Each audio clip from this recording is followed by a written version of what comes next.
Ya, saudara, diresmikannya Undang-Undang Cipta Kerja pada 5 Oktober lalu menuai beragam respon dan juga bahkan mengundang aksi unjuk rasa di berbagai wilayah di Indonesia, tak terkecuali di Provinsi Jawa Timur. Bahkan aksi tersebut menyebabkan kerusakan fasilitas umum hingga kericuhan yang ditimbulkan dalam aksi tersebut. Dalam dialog aktual sore ini kita akan membahas bagaimana kemudian dampak aksi tersebut terlebih masih di masa pandemi COVID-19 terhadap kondisi perekonomian di Provinsi Jawa Timur.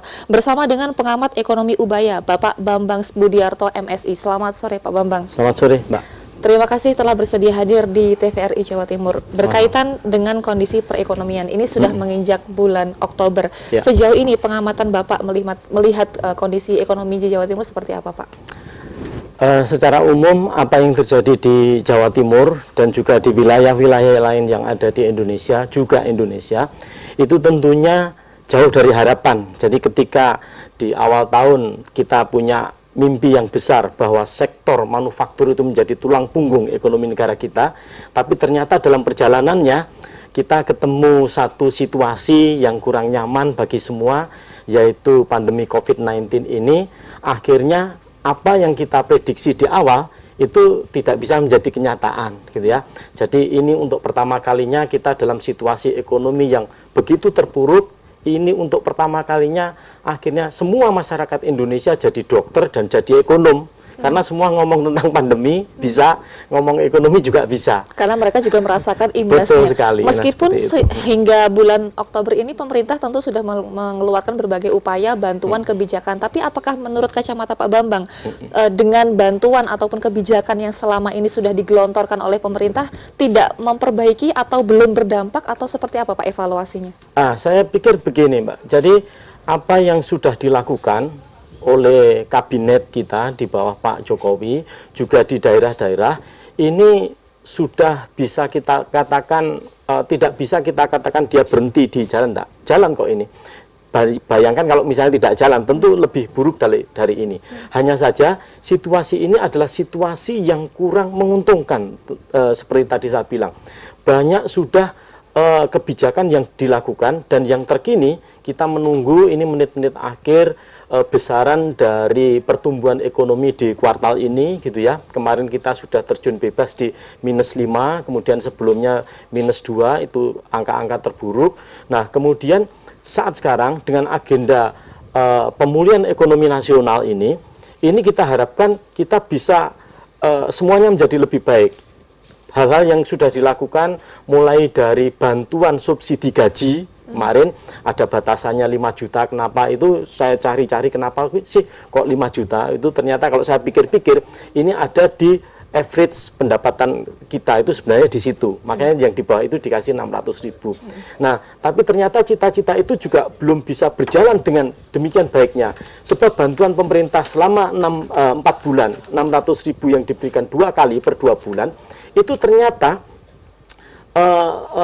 tidak untuk dibelanjakan, padahal tujuannya kan untuk dibelanjakan untuk memperkuat pergeseran atau menambah pergerakan ekonomi. Jadi dalam tataran makro itu harus seperti itu, tidak untuk ditabung. Jadi terima uang ditabung, kemudian terima uang untuk belikan hal yang artinya semua saja silakan dibelanjakan, itu tujuannya itu untuk meningkatkan meningkatkan pergerakan ekonomi di masyarakat kita, itu sebenarnya itu. Jika kemudian akhirnya realisasinya tidak sesuai dengan bagaimana perencanaan sebelumnya, kemudian banyak yang ditabung tadi tidak menggerakkan roda perekonomian, kemudian bagaimana Pak ini untuk langkah pengawasan, kontrol atau seperti apa untuk mengevaluasi kebijakan ini? Nah, tentunya di sini adalah tugas kembali dari pemerintah untuk mengegas ini lagi. Jadi sifat dari ekonomi kita, kebijakan yang ada itu kan bisa kontraksi, bisa ekspansi. Jadi kalau kontraksi itu mengurangi kegiatan perekonomian, kalau ekspansi itu memperbesar. Jadi kegiatan ekonomi diperbesar. Apa aja di situ? Tambah outputnya. Output apa aja diproduksi supaya di pasar itu barang itu ada.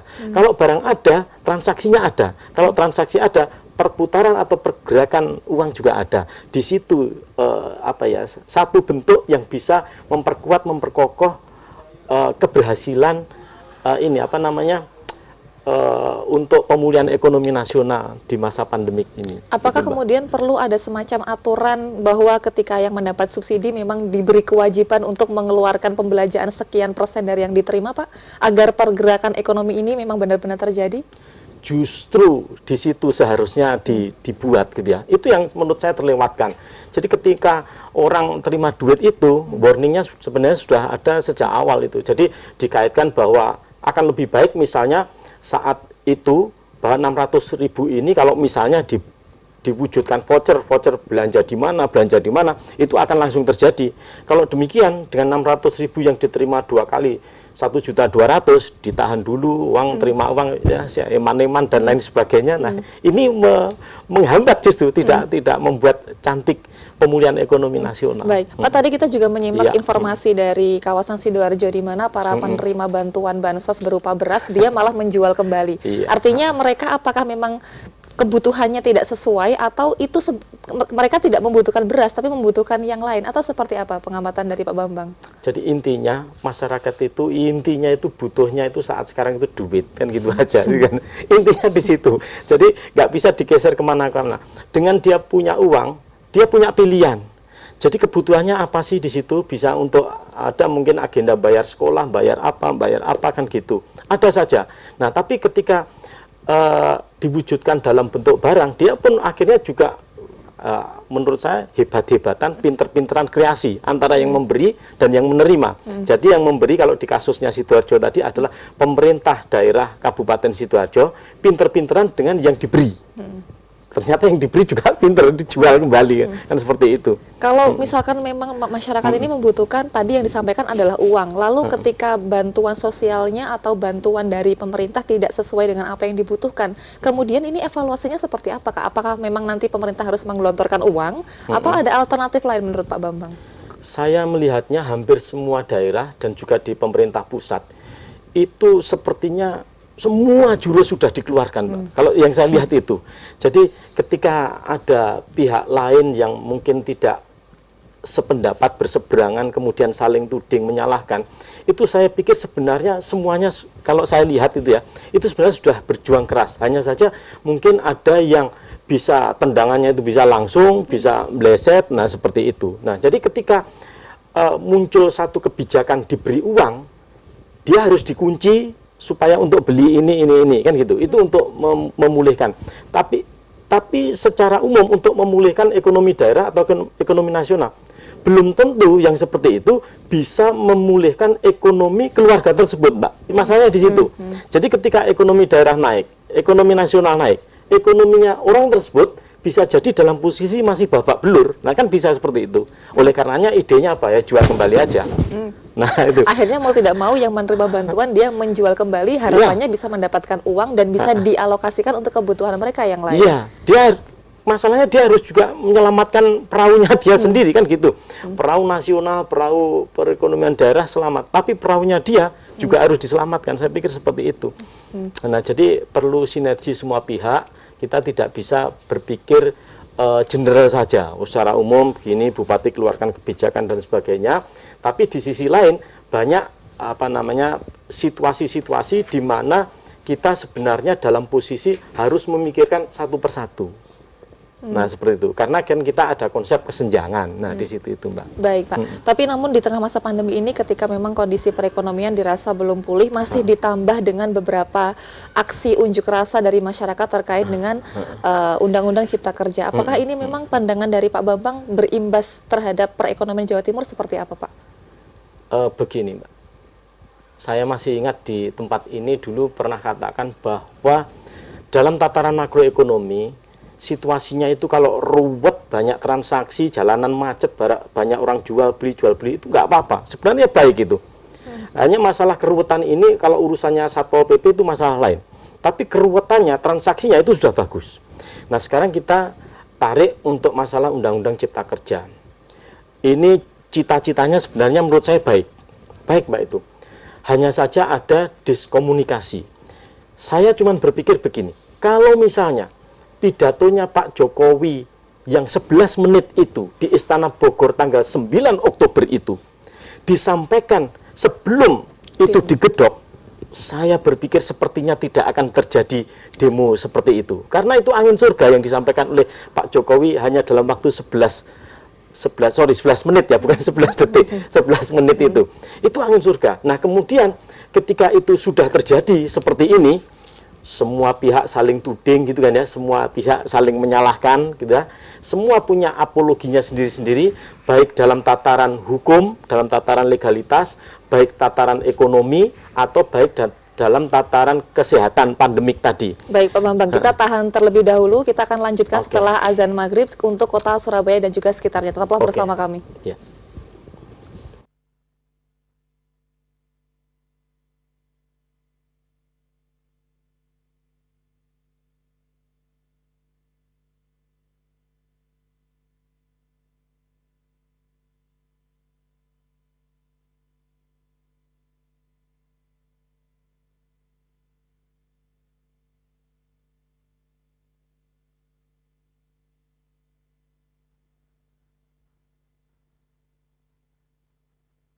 Allahu Akbar, Allahu Akbar, Allahu Akbar, Allahu Akbar. Asyhadu an la ilaha illallah.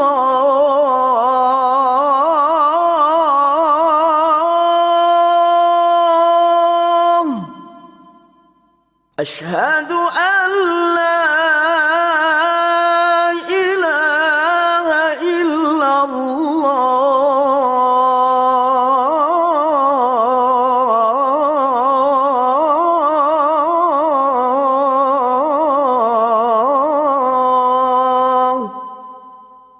Asyhadu anna Muhammadar Rasulullah.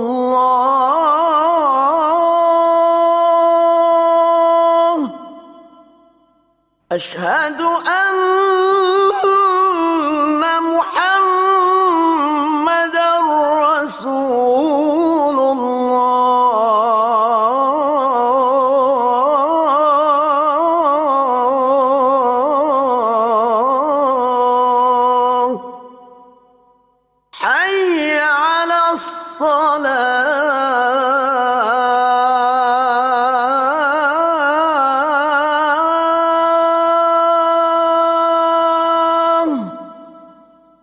Hayya 'alas salah.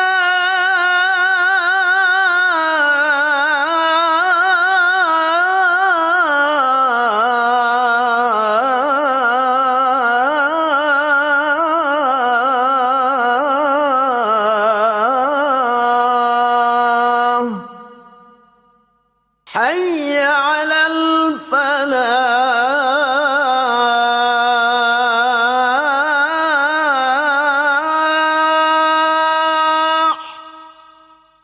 Hayya 'alal falah.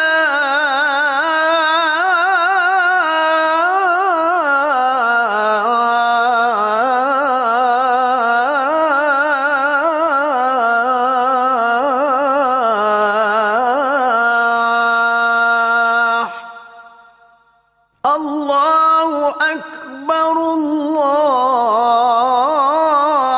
Akbar.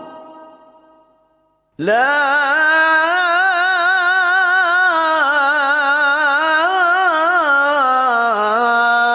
ilaha illallah.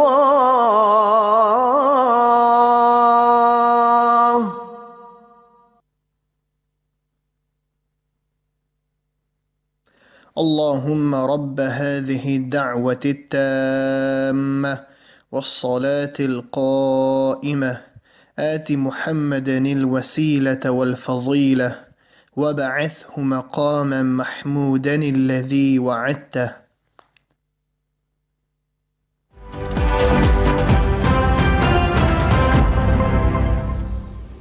terima kasih Anda masih bersama kami dan selamat menunaikan ibadah sholat maghrib bagi Anda yang menjalankan. Kita akan lanjutkan untuk dialog aktual sore ini bersama dengan pengamat ekonomi Ubaya, Bapak Bambang Budiarto MSI, terkait dengan multi efek pandemi terhadap ekonomi Jawa Timur. Kita lanjutkan kembali Pak, tadi masih membahas mengenai bagaimana efek dari demo tentang peresmian Undang-Undang Cipta Kerja. Bagaimana Pak? Silakan dilanjutkan.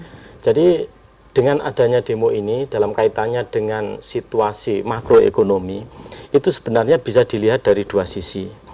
Jadi di sisi lain kita demo cerita anarkisnya nih ya misalnya ya. Jadi kalau misalnya anarkis itu akhirnya ada perusakan. Perusakan biasanya kan perusakan fasilitas umum. Saya membacanya yang fasilitas umum dulu, fasum dulu. Macam-macam di situ ya. Nah, kerusakan fasum ini yang membiayakan pemerintah. Nah, kalau yang membiayai pemerintah, masyarakat bisa masih narik nafas gitu kan ya, nggak kebebanan. Tapi kalau yang dirusak adalah barang-barang privatnya masyarakat, nah ini yang berat. Ganti ruginya juga tidak jelas, dia tidak tahu seperti apa. Nah, dalam tataran makroekonomi kita bisa lihat kalau ada kerusakan, kemudian tentu ada dibangun kembali, ya kan, diperbaiki kembali. Kalau diperbaiki kembali berarti ada aktivitas ekonomi. Jadi adanya aktivitas ekonomi sekali lagi itu adalah memperkuat, memperkokoh situasi ekonomi negara tersebut atau daerah tersebut. Nah, masalah kemudian ada perusakan tentu ini sesuatu yang tidak bisa ditolerir. Dalam tataran hukum, silahkan itu dipikirkan sendiri. Tapi dalam tataran makroekonomi kita rugi secara umum. Waduh, rugi. Kenapa rugi? Rugi yang pertama, masyarakat tidak bisa beraktivitas kalau memang yang dirusak itu ternyata merupakan infrastruktur yang merupakan supporting sehari-hari dari aktivitas ekonomi. Nah, seperti itu. Misalnya keberadaan infrastruktur yang terkait dengan untuk transaksi. Dia rugi tentunya. Akan beberapa saat tidak bisa melakukan aktivitas ekonominya. Tapi di sisi yang lain muncul aktivitas yang positif. Apa? Pembangunan itu adalah juga merupakan aktivitas ekonomi. Dari sisi investasi, ada investasi publik yang harus dilakukan di situ. Jadi bisa dilihat dua sisi kalau di ekonomi itu. Tapi ketika melihat kerusakan fasilitas umum terutama, apalagi mungkin infrastruktur yang memang itu vital sebagai penopang ataupun pendukung aktivitas ekonomi suatu masyarakat, dan ternyata itu mengalami kerusakan akibat dari contohnya ketika unjuk rasa Undang-Undang Cipta Kerja beberapa waktu lalu. Apakah dalam kondisi seperti ini, masa ekonomi di masa pandemi seperti ini, khususnya misalkan kita ambil contoh di Surabaya atau di Jawa Timur, ketika ada kerusakan dan kemudian ada perbaikan, apakah pemerintah memang sesegera mungkin mampu untuk memperbaiki fasilitas ini atau seperti apa Pak? Tidak bisa, tentu saja harus dihitung kalau kerusakan fasumnya itu seperti kerusakan taman itu masih tidak seberapa Mbak. Jadi misalnya kerusakan taman tinggal hitung aja biaya yang rusak ini, biaya perbaikannya sekian. Tapi kalau yang rusak itu misalnya pasar, kita tidak bisa menghitung yang rusak adalah pasarnya, bedaknya, lossnya ini yang harus diperbaiki, enggak. Kenapa? Karena kita kehilangan kesempatan untuk melakukan transaksi dengan adanya pasar rusak ini. Jadi multiplier effect yang ditimbulkan dengan adanya fasum yang rusak, tapi untuk aktivitas ekonomi itu jauh lebih berat dibanding kalau fasum yang rusak itu adalah fasum untuk destinasi wisata, kemudian swafoto dan lain sebagainya, tidak terlalu bermasalah. Nah, itu. Baik Pak, tapi terlepas dari aksi demo dan juga beberapa kondisi ekonomi di masa pandemi, kalau misalkan Pak Bambang sendiri melihat untuk UMKM sendiri sejauh ini hingga bulan Oktober, kacamata Pak Bambang melihat seperti apa? Coba kita tarik untuk Jawa Timur ya, karena kita di Jawa Timur ya. UMKM di Jawa Timur itu sebenarnya tumbuh pesat Pak.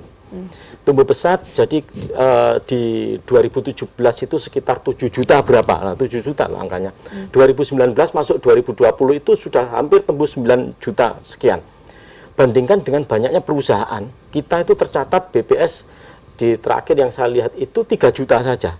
Nah, keberadaan UMKM ini terus disupport oleh Bu Gubernur ya kalau di Jawa Timur ya, melalui program Millennial Job Center ya gitu ya. Terus Java Super saya lupa, terus satunya One Pesantren One Product itu.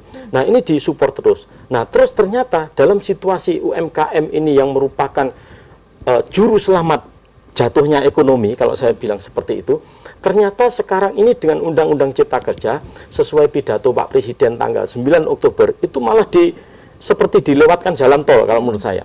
Dipermudah artinya. Nah, jadi UMKM tidak perlu izin sekali. cukup didaftarkan kan gitu. Nah, cukup daftar aja bisa. Jadi sudah disebut UMKM. Kemudian untuk kredit dari bank selama ini dia tidak bisa terbentur karena statusnya dia yang informal. Nah, sekarang itu dipermudah juga, dilonggarkan UMKM. Karena kita tahu bahwa UMKM ini dalam berbagai situasi ternyata menjadi apa ya menjadi juru selamat itu tadi, sehingga termasuk Jawa Timur kita mau tidak mau juga bersandar di UMKM ini. Makanya Sidoarjo kan proklamirkan kota 1000 UKM atau apa itu sekitar Baik, itu. tapi ini sudah hampir habis untuk penghujung 2020.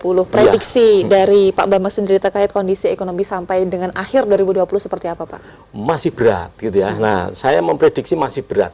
Dulu saya prediksi bahwa kita itu di 2020 akan membaik semua, tahun pemulihan karena sudah tidak ada pilpres, kita semua sudah bersatu dengan baik, tapi ketemu COVID-19 ini, akhirnya sekarang kita megap-megap sampai di menit-menit akhir ini. Nah, tentunya masih berat karena banyak situasi yang belum bisa pulih. Belum bisa disebut new normal ini tadi. Usaha atau unit kegiatan ekonomi yang ada itu belum bisa sesempurna yang sebelumnya gitu, Mbak. Baik, terima kasih Pak Bambang, pengamat ekonomi Ubaya telah berbagi dan juga bergabung di Dialog Aktual sore ini. Selamat bertugas kembali, Pak. Terima kasih. Dan demikian informasi dari Dialog Aktual sore ini bersama dengan Bapak Bambang selaku pengamat ekonomi Ubaya, dan kita akan lanjutkan ke informasi lain. Tetaplah bersama kami.